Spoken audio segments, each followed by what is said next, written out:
Hello student, concept physics class के इस new video में आपका स्वागत है।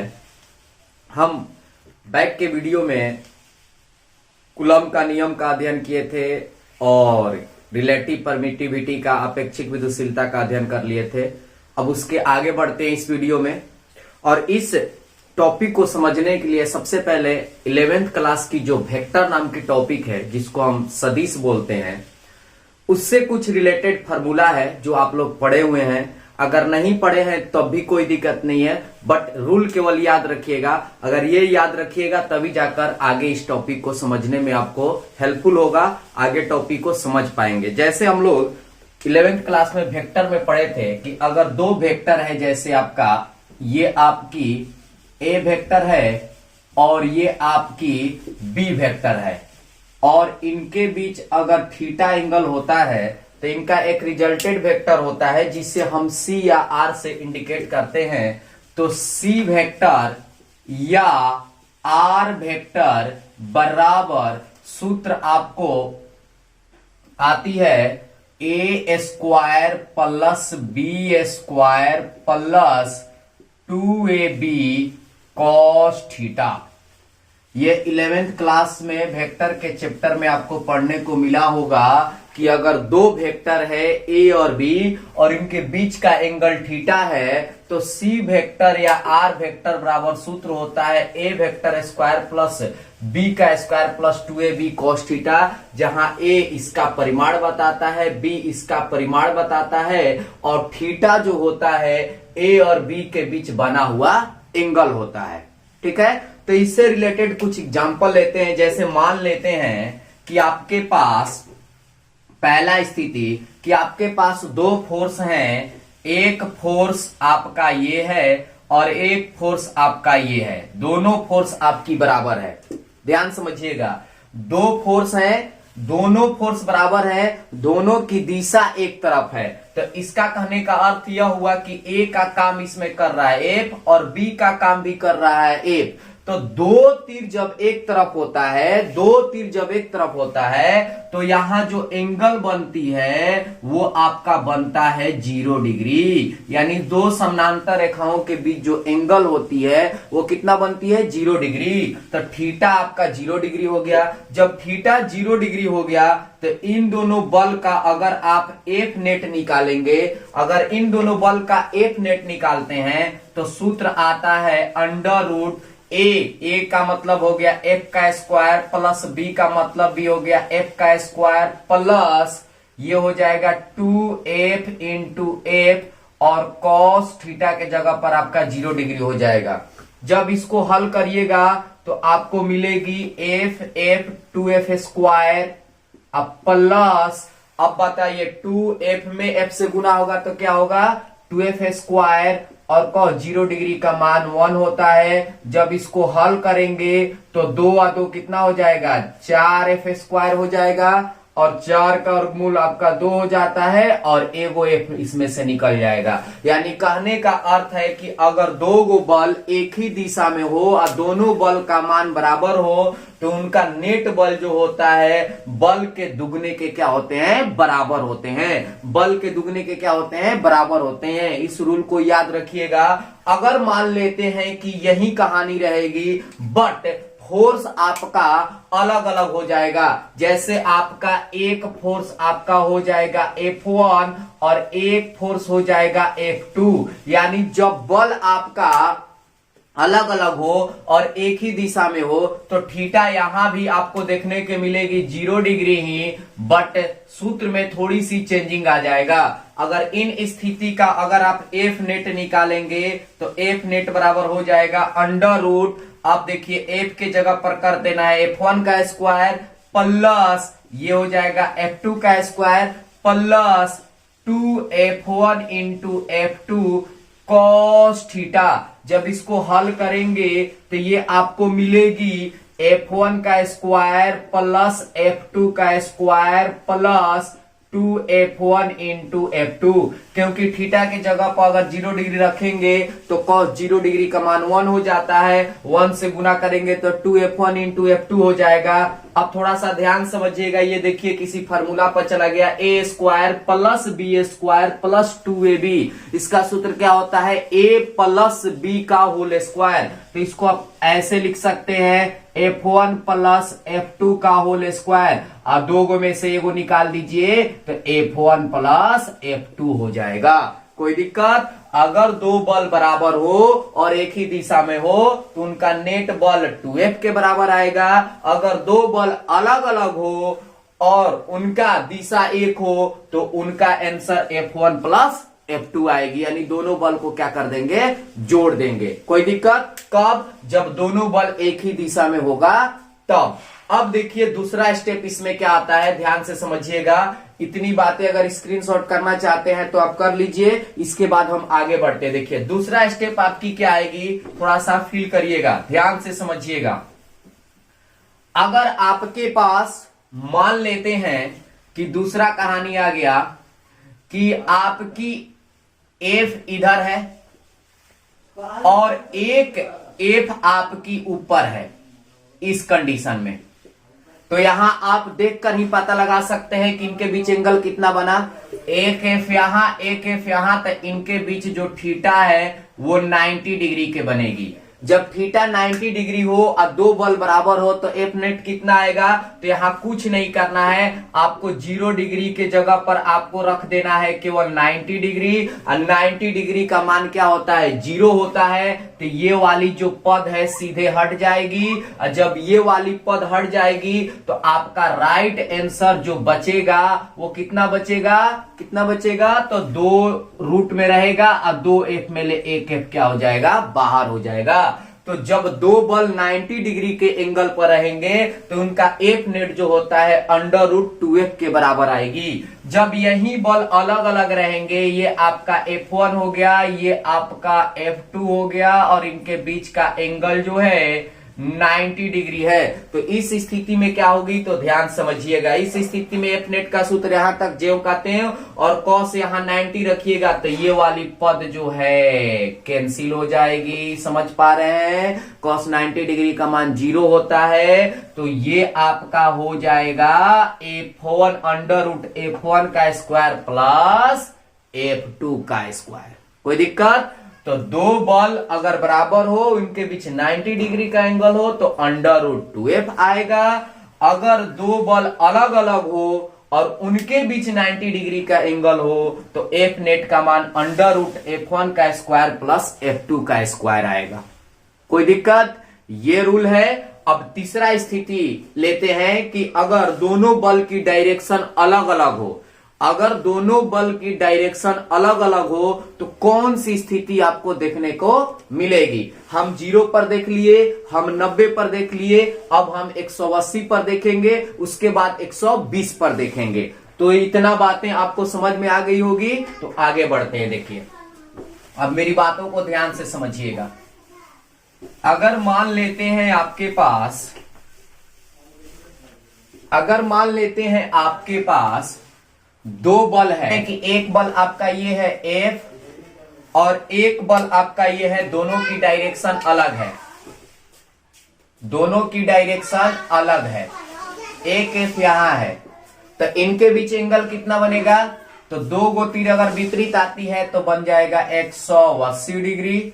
जब 180 डिग्री बनेगा तो एफ नेट कितना होगा, तो एफ नेट बराबर √ सूत्र हो जाएगा f1 के स्क्वायर यानी f का स्क्वायर प्लस f का square plus 2f into f cos 180 degree.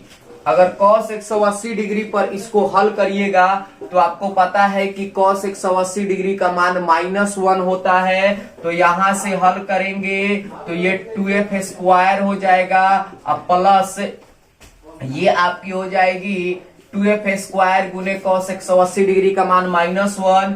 जब हल करेंगे तो ये हो जाएगा 2f square minus 2f square, ये घटकर आ जाएगा 0, 0 का मूल क्या हो जाएगा 0।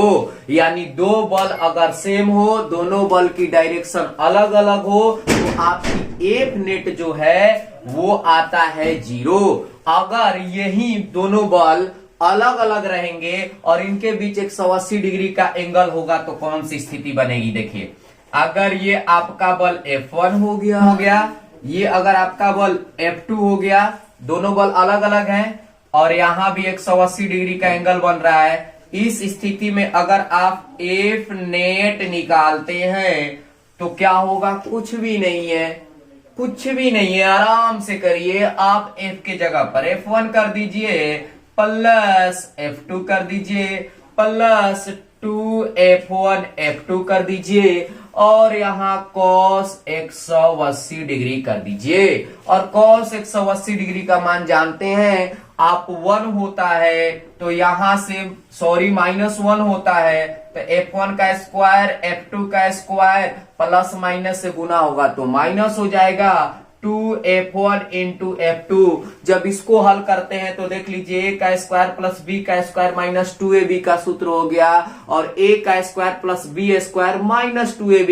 इसका फॉर्मूला होता है a माइनस b का होल स्क्वायर, तो इसको लिख देंगे F1 माइनस F2 का होल स्क्वायर। जब इसको रूट से बाहर करिएगा तो F1 माइनस F2 आ जाएगा।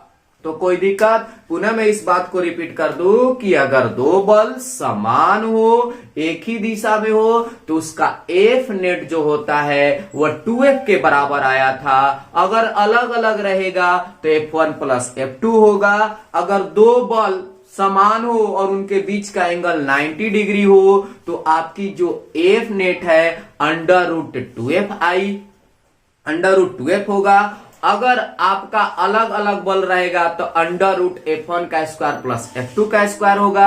अगर दो बल समान हो और उनके बीच 180 डिग्री का एंगल हो तो आपका F नेट जो है 0 होगी। अगर अलग अलग है तो F1 माइनस F2 होगी। इस बातों को याद रखिएगा, तभी जाकर अगला टॉपिक जो कूलम्ब के नियम से रिलेटेड है वो आपको समझ में आएगा।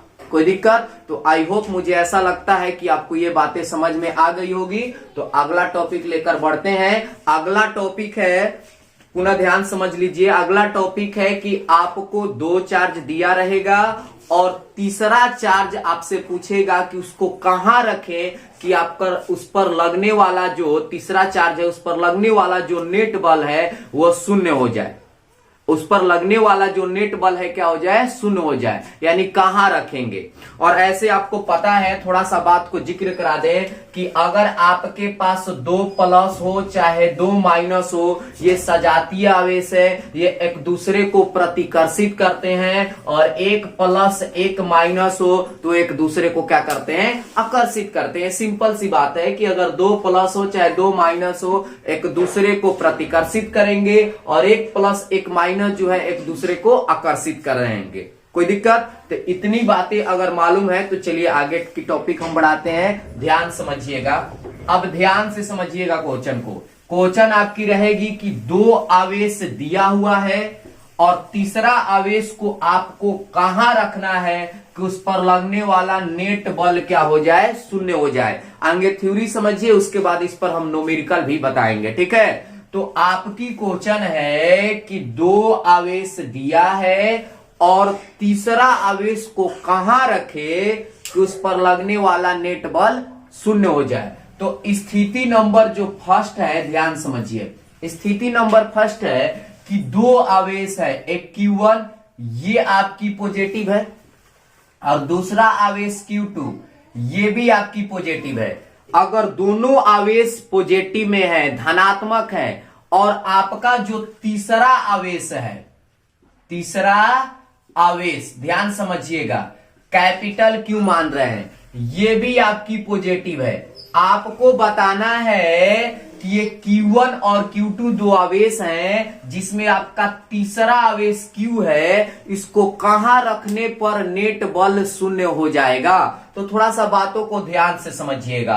मान लेते हैं कि बाबू ये Q1 हो गया और ये Q2 हो गया और इनके जो बीच की दूरी है वो क्या है? R है। अब यहां तीसरा आवेश को कहां रखें? ये दोनों धनात्मक है, ध्यान समझिएगा, धनात्मक छिपा रहता है, लिखा नहीं जाता है। तीसरा आवेश को कहां रखें? वो भी धनात्मक है कि इस पर लगने वाला नेट बल क्या हो जाए? शून्य हो जाए। तो देखिए हमारे पास 3 कंडीशन है। हमारे पास तीन कंडीशन है, या तो इस तीसरा चार्ज को हम यहां रख सकते, इधर रख सकते हैं, या तो तीसरा चार्ज को हम इधर रख सकते हैं, या तो Q1 और Q2 के कहीं बीच में रख सकते हैं। तो सबसे पहले देख रहे हैं कि हमारा नेट बल शून्य कहां आएगा। तो सबसे पहले मैं Q को यहां रख दिया। जब Q को यहां रखिएगा तो आपको पता है कि Q1 भी प्लस है और Q भी प्लस है, तो प्लस प्लस के बीच क्या होता है, प्रतिकर्षण होता है। तो Q1 इस Q को अपना फोर्स लगाकर क्या करेगा, ढकेलेगा, और Q1 द्वारा लगाया गया फोर्स में मान लिया F1 है। ध्यान समझिएगा।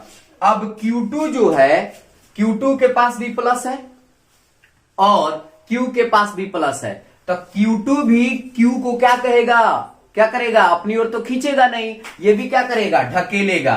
ये भी ढकेल दिया F2 बल से। तो हम देख रहे हैं कि ये दोनों जो बल है अलग अलग तो है, लेकिन दोनों की डायरेक्शन एक ही तरफ है। तो अभी आपको हम पढ़ाकर लाए कि अगर दो बल अलग अलग हो और दोनों बल की डायरेक्शन अलग हो, डायरेक्शन एक ही हो, तो वहां थीटा क्या बनती है, 0 डिग्री। तो 0 डिग्री पर क्या होता है, दोनों को ऐड कर दिया जाता है, F1 प्लस F2। मान लेते हैं कि F1 आपकी 5 न्यूटन है, F2 आपकी 2 न्यूटन है, तो भाई साहब कभी जोड़िएगा तो ये 0 आएगा।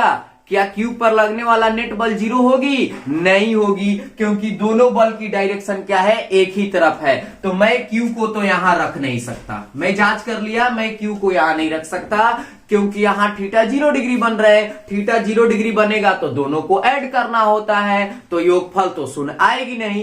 अब Q को हम यहां रखकर देखते हैं। जब Q को यहां रखिएगा तब देखिए Q प्लस, Q2 भी प्लस, Q2 धक्का देकर इसको बाहर कर देगा, ठीक है, और Q1 के पास भी प्लस है, इसके पास भी प्लस है, ये भी क्या करेगा, धक्का देगा।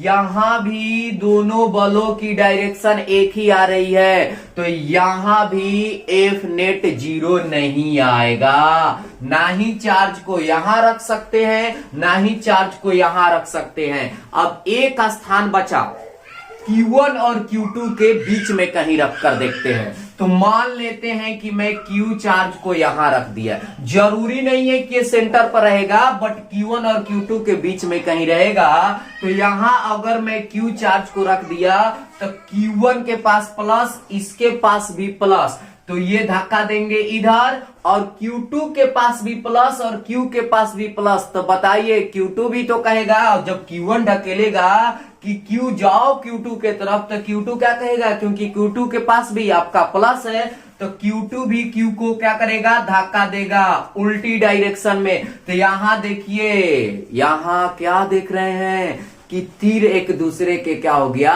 विपरीत हो गया। और जब तीर एक दूसरे के विपरीत होता है तो आपकी एंगल कितना बनती है, 180 डिग्री, और 180 डिग्री में F1 माइनस F2 आते हैं, यानी घटाने पर इनकी वैल्यू शून्य आ सकता है। तो Q1 और Q2 के बीच में कहीं तीसरा आवेश को रखा जाएगा, तो उस पर लगने वाला नेट बल क्या हो जाएगा, शून्य हो जाएगा। तो आपसे अगर क्वेश्चन कहता है कि Q1 और Q2 दो धनात्मक आवेश हैं और तीसरा आवेश Q भी आपका धनात्मक है, तो उसको कहां रखें कि उन पर लगने वाला जो नेट बल है वो शून्य हो जाए। तो याद रखिएगा Q1 और Q2 के कहीं बीच में, या तो यहां, या तो यहां, या तो यहां, या तो यहां। न्यूमेरिकल बनाने पर पता चलेगी कि Q1 से कितना दूरी पर Q रहेगा और Q2 से कितना दूरी पर रहेगा। बट इतना याद रखिएगा कि अगर Q1 Q2 प्लस है और तीसरा आवेश भी आपका धनात्मक है, तो उनको Q1 और Q2 के कहीं बीच में ही रखना होगा, ताकि इस पर लगने वाला नेट बल क्या हो जाए, शून्य हो जाए। क्योंकि यहां रखेंगे तो 0 बन जा रहा है, यहां रखेंगे तो 0 बन जा रहा है, यही 180 डिग्री का एंगल बन रहा है। अब आपके माइंड में जा रही होगी कि सर अगर ये दोनों प्लस है और तीसरा आवेश अगर निगेटिव रहेगा तब कहां रखेंगे। तो ये भी बात समझ लीजिए, अगर Q प्लस ना होकर अगर Q माइनस होगा, अगर Q प्लस ना होकर अगर Q माइनस होगा तो यहां कौन सी स्थिति देखने को मिलेगी, यानी कहां रखेंगे तो नेट बल आपका शून्य होगा। तो देख लीजिए, अगर बाबू ये माइनस रहेगी, थोड़ा सा ध्यान समझिए, इसी फिगर पर समझा रहे हैं, तो Q1 तो अपने ओर बुला लेगा। ध्यान समझिए, Q1 तो अपनी ओर बुलाएगा क्योंकि इसके पास प्लस है, माइनस को अपनी ओर बुला लिया। और Q2 के पास भी देखिए प्लस है, तो ये भी तो इसका दोस्त है, ये भी अपनी ओर क्या करेगा, खींचेगा।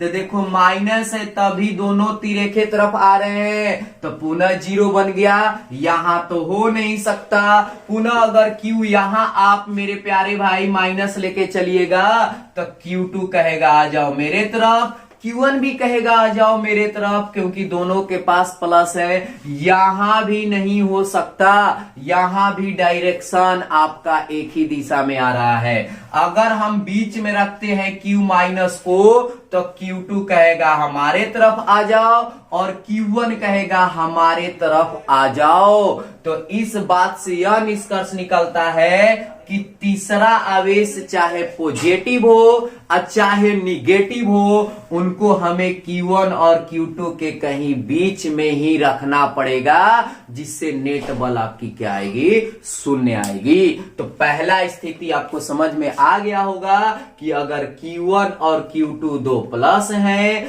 तीसरा आवेश आपका चाहे धनात्मक हो चाहे ऋणात्मक हो, उस पर लगने वाला अगर नेट बल हमें शून्य करना है तो Q1 और Q2 के कहीं बीच में ही रखेंगे।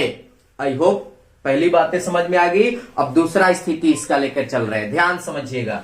दूसरा स्थिति इसका क्या है, प्लीज ध्यान से समझने की कोशिश करिए। देखिए, जब तक आप थ्योरी नहीं समझेंगे तब तक आपसे न्यूमेरिकल नहीं बनेगा। डायरेक्ट न्यूमेरिकल बनाने से यही दिक्कत होता है कि लाइन आपको नहीं पकड़ाएगी। अब जैसे दूसरा कंडीशन लिए कि जो Q1 है वो आपका ऋणात्मक है और जो Q2 है वो भी आपका ऋणात्मक है। ये सोच रहे होंगे माइंड में कि सर जो दोनों आवेश लिए थे वो प्लस प्लस है, अगर दोनों आवेश को माइनस ले लेंगे तो क्या होगा।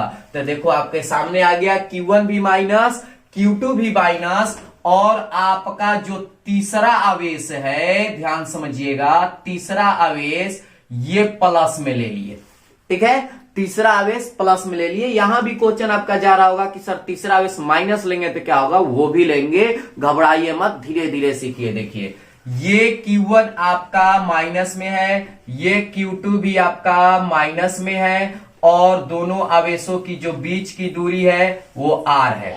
यहां भी तीन स्थिति है, उसी प्रकार पहला कंडीशन जैसा यहां भी आवेश को यहां रख सकते हैं, या तो इसके बाहर रख सकते हैं, या तो Q1 और Q2 के कहीं बीच में रख सकते हैं। तो मेरी बातों को ध्यान से समझिए।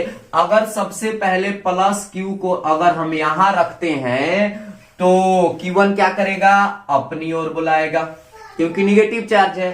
Q2 क्या करेगा, अपनी ओर बुलाएगा। देखिए, दोनों के पास माइनस चिन्ह है ना, तो अपनी ओर खींचेंगे क्योंकि प्लस को माइनस अपनी ओर बुलाता है, अट्रैक्ट होती है माइनस और प्लस में, एक दूसरे को आकर्षित करते हैं। तो देखिए, दोनों तीर एक ही तरफ हो गया। जब जब दोनों तीर एक ही तरफ होगा एंगल 0 डिग्री बनेगी। तो यहां तो हो नहीं सकता क्योंकि यहां तो बल को जोड़ा जाता है। अब बताइए, अगर आप Q को यहां रखते हैं, इस प्लस Q को यहां रखते हैं, तो Q2 कहेगा मेरे तरफ आ जाइए, Q1 भी कहेगा मेरे तरफ ही आ जाइए, क्योंकि दोनों के पास निगेटिव चार्ज है। यहां भी F नेट 0 नहीं आएगा। अब Q1 और Q2 के कहीं बीच में रखते हैं प्लस को, चलिए यहां रख दिए, तो Q1 बुलाएगा अपनी तरफ और Q2 बुलाएगा अपनी तरफ। देखिए, यहां विपरीत आ गया। जब जहां विपरीत आएगा वहां 180 बनेगी और वहां आपकी F नेट 0 देखने को मिलेगा। तो आप क्या पा रहे हैं कि Q1 अगर माइनस है, Q2 अगर माइनस है, अगर तीसरा आवेश प्लस है, तो उनको Q1 और Q2 के बीच में ही कहीं रखना पड़ेगा, जिससे नेट बल क्या आएगी, 0 आएगी। तो अगर दो चार्ज प्लस में है, अच्छा है, दो चार्ज माइनस में है, मुझे यही निष्कर्ष निकला कि दोनों स्थितियों में जो तीसरा आवेश है उसको हमें नेट बल उस पर निकालने, शून्य निकालने के लिए हमेशा Q1 और Q2 के बीच में कहीं रखना पड़ेगा। अब आपके माइंड में जा रहा होगा कि अगर सर ये Q प्लस ना होकर अगर सर ये माइनस हो जाएगी तो क्या होगा? अगर ये Q प्लस ना होकर अगर ये माइनस हो जाएगा तो क्या होगा? कहां रखेंगे तो शून्य आएगा? ये भी देख लीजिए, अगर ये बाबू माइनस होगी तो माइनस माइनस एक दूसरे को क्या करते हैं? रिपेल करते हैं, ढकेलते हैं। तो Q1 ढकेल देगा, Q2 के पास भी माइनस है, Q2 भी ढकेल देगा। यहां भी तीर एक तरफ हो गई, नहीं आएगी।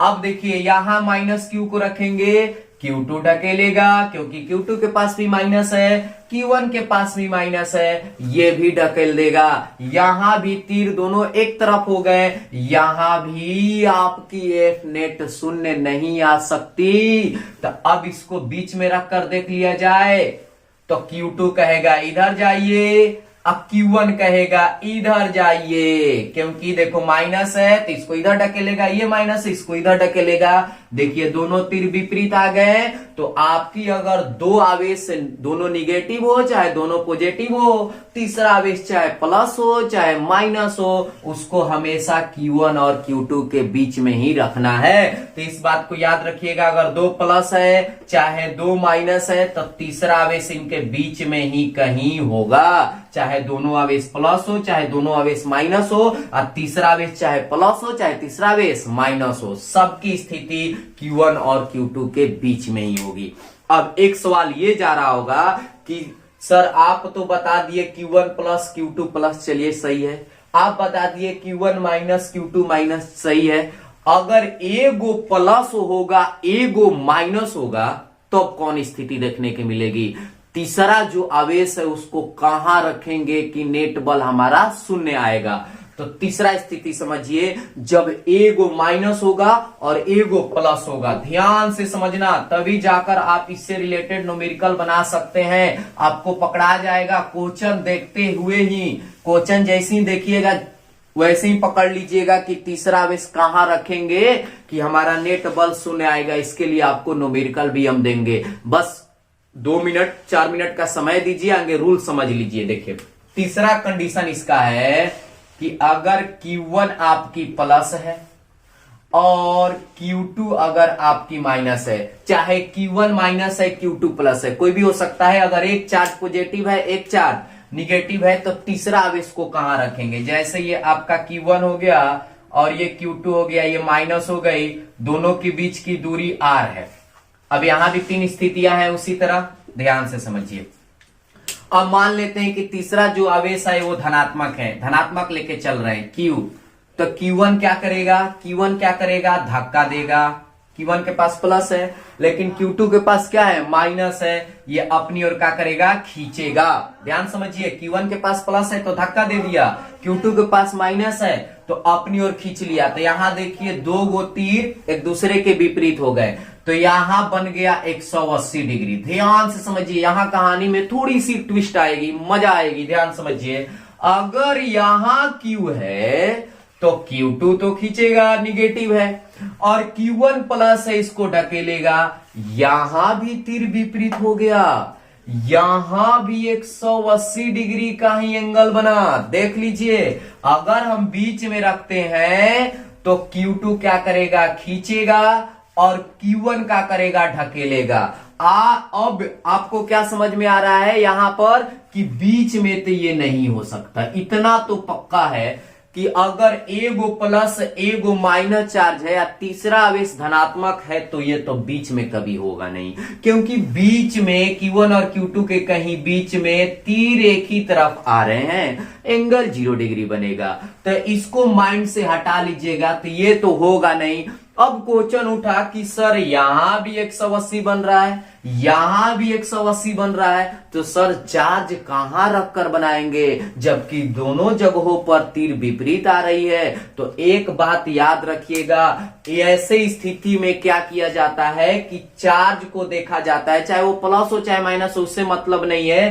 अगर जो चार्ज बड़ा है उस तरफ आपकी आवेश तीसरा नहीं रहेगी। इस बात को दम कान खोलकर ध्यान से सुन लीजिए कि अगर ऐसा स्थिति आए दोनों तरफ 180 का एंगल बने तो तीसरा आवेश को वहीं रखना है जिधर आपकी चार्ज छोटा है। अगर Q1 छोटा है तो Q1 के तरफ रखाएगा, अगर Q2 छोटा है तो Q2 के तरफ रखाएगा। माइनस प्लस से मतलब नहीं है, जो छोटा है उधर आपको तीसरा आवेश रखकर नेट बल आपको शून्य बना लेना है। कोई दिक्कत, कोई प्रॉब्लम? तो आई होप आपके बातें समझ में आ गई कि अगर दो चार्ज पॉजिटिव हो तो तीसरा आवेश को उनके बीच में रखना है, दो चार्ज निगेटिव हो तब भी तीसरा आवेश को उनके बीच में रखना है। अगर एगो पॉजिटिव हो एगो निगेटिव हो तो आपका कहीं बाहर होगा और जो चार्ज छोटा है उसके नजदीक होगा, जो चार्ज छोटा है उसके क्या होगा, नजदीक होगा। कोई दिक्कत, कोई प्रॉब्लम? तो देखिए आगे चलते हैं। इतनी बातें समझ में आ गई होगी तो हम इससे रिलेटेड अब न्यूमेरिकल आपको बोलेंगे, ठीक है? और इससे रूल को लागू करते हुए न्यूमेरिकल मैं दे रहा हूं, ध्यान से समझिएगा। अगर आपकी Q1 जो है वो प्लस 9e है, 9e है मतलब इलेक्ट्रॉन का चार्ज है, और जो Q2 है आपका E है। ध्यान समझिएगा, Q2 जो है दूसरा आवेश E है, पहला आवेश 9e है प्लस में, दोनों धनात्मक है और इनके बीच की जो दूरी है वह 16 सेंटीमीटर है। इनके बीच की दूरी 16 सेंटीमीटर। ध्यान समझिएगा, दो चार्ज हैं, एक 9e है एक E है, और दोनों चार्जों की जो बीच की दूरी है वह 16 सेंटीमीटर है। तो तीसरा आवेश कैपिटल Q को कहां रखा जाए कि इस पर लगने वाला जो नेट बल है वह शून्य हो जाएगा। ये आपको हल करके बताना है। पुनः ध्यान समझिए क्वेश्चन कि एक आपका आवेश 9e है, एक आपका आवेश E है, दोनों आवेशों के बीच की दूरी 16 सेंटीमीटर है। अगर तीसरा आवेश Q है तो इस पर लगने वाला नेट बल का मान कितना, मतलब कहां रखा जाए कि नेट बल आपका शून्य हो जाए। तो सबसे पहले पकड़िए कि तीसरा आवेश कहां रहेगा। अभी आपको थ्योरी पढ़ाकर आए कि अगर भैया दो चार्ज पॉजिटिव हो तो तीसरा आवेश Q1 और Q2 के कहीं बीच में ही होगा, और जो चार्ज छोटा रहता है उसके नजदीक रखा जाता है। अभी आप पढ़कर आए कि जो चार्ज छोटा रहता है उसके नजदीक रखते हैं। जैसे ये Q1 हो गया, ये Q2 हो गया, दोनों के बीच की दूरी 16 सेंटीमीटर है। तीसरा आवेश अगर Q1 कोई जगह पर आप 9e रखते हैं और इसके जगह पर आप E रखते हैं तो E आपका छोटा चार्ज हो गया। तो इसके नजदीक मान लेते हैं कि तीसरा आवेश यहां है, और E से इसकी जो दूरी है वो कितना है, x है। E से इसकी जो दूरी है छोटा चार्ज से x है। तो बताइए Q1 से इसकी दूरी कितनी होगी। तो टोटल दूरी मेरे प्यारे भाई जानते हैं आप, Q1 और Q2 के बीच 16 है, और Q2 से बड़ा Q के बीच की दूरी अगर x मान लिए तो बताइए 16 माइनस x होगा। कोई दिक्कत? और एफ नेट के लिए आपको पता है कि इस चार्ज के द्वारा इस चार्ज पर लगाया गया फोर्स और इस चार्ज के द्वारा इस चार्ज पर लगाया गया फोर्स दोनों क्या होंगे, बराबर होंगे एफ नेट में। तो एफ नेट के लिए आप क्या लिखिएगा, इस चार्ज के द्वारा इस पर लगाया गया बल, तो कूलम के नियम से K। अब यहां लिखेंगे Q1 बड़ा Q बटा में 16 माइनस x का स्क्वायर, कूलम का नियम। बैक वाले वीडियो में आपको पढ़ाया गया था कि Q1 Q2 बटा R स्क्वायर, जो चार्ज रहेगा जो दूरी रहेगा उसके अनुसार इनकी फॉर्मूला चेंज हो जाती है, बराबर हो जाएगी K। बताइए अब यहां लिखेंगे Q2 बड़ा Q, अब बटा में हो जाएगा x का स्क्वायर, इनकी दूरी है। अब थोड़ा सा ध्यान से समझिएगा, अब इसको हल करने के लिए K से K क्या कर देंगे, कटा देंगे, K से K को कटा दिए, Q से Q को कटा दिए। अब देखिए Q1 के जगह पर कितना है, तो ये हो जाएगा 9E। अब बटा में आपका हो जाएगा 16 माइनस x का होल स्क्वायर। अब बराबर Q2 की जगह पर क्या है, E। अब बटा में क्या हो जाएगा, x स्क्वायर। E से E को कटा दीजिए, तिरछा तिरछी गुना कर दीजिए, तो ये 9x स्क्वायर हो जाएगा बराबर 16 माइनस x का स्क्वायर हो जाएगा। इधर स्क्वायर है, इधर लाइएगा तो आपको पता है रूट हो जाता है, तो 9x स्क्वायर बराबर 16 माइनस x हो जाएगा। और 9 का वर्गमूल कितना हो जाएगा, 3, तो ये हो जाएगा 3x। अब बराबर 16 माइनस x, इसको इधर लाएंगे तो ये 4x हो जाएगा। अब बराबर 16 हो जाएगा, इसको कटा देंगे, x बराबर 4 सेंटीमीटर। यानी Q2 से जो आपका E है उससे कैपिटल Q की दूरी कितनी होनी चाहिए, 4 सेंटीमीटर। तो बताइए 9वीं से कितनी होनी चाहिए, 9वीं से दूरी आपकी कितनी होनी चाहिए। आप जानते हैं कि दोनों के बीच की दूरी 16 सेंटीमीटर है, एगो 4 हो गया, तो 9वीं से कितना होना चाहिए, 12 सेंटीमीटर। यानी 16 में से 4 को घटा देंगे, यानी Q2 से तीसरा आवेश 4 सेंटीमीटर पर होनी चाहिए, और Q1 से जो तीसरा आवेश है वो 12 सेंटीमीटर के दूरी पर होना चाहिए। तब जाकर आपका तीसरा आवेश पर लगने वाला नेट बल क्या हो जाएगी, 0 हो जाएगी। तो थ्योरी पढ़ने से कितना फायदा है, तो ऐसे अभी बहुत सारे न्यूमेरिकल आपकी नेक्स्ट वीडियो में मिलेगी। ये आपको न्यूमेरिकल जो आपका रूल पढ़ा है तो उस पर लागू करने के लिए बता दिए कि कैसे बनाया जाता है इससे रिलेटेड न्यूमेरिकल। कल हम इससे रिलेटेड और न्यूमेरिकल लेकर आएंगे, लेवल को हार्ड कर कर लेकर आएंगे, ठीक है। इसलिए थ्योरी मजबूत रहेगा, न्यूमेरिकल बनाने में कोई दिक्कत नहीं होगी। जय हिंद, जय भारत।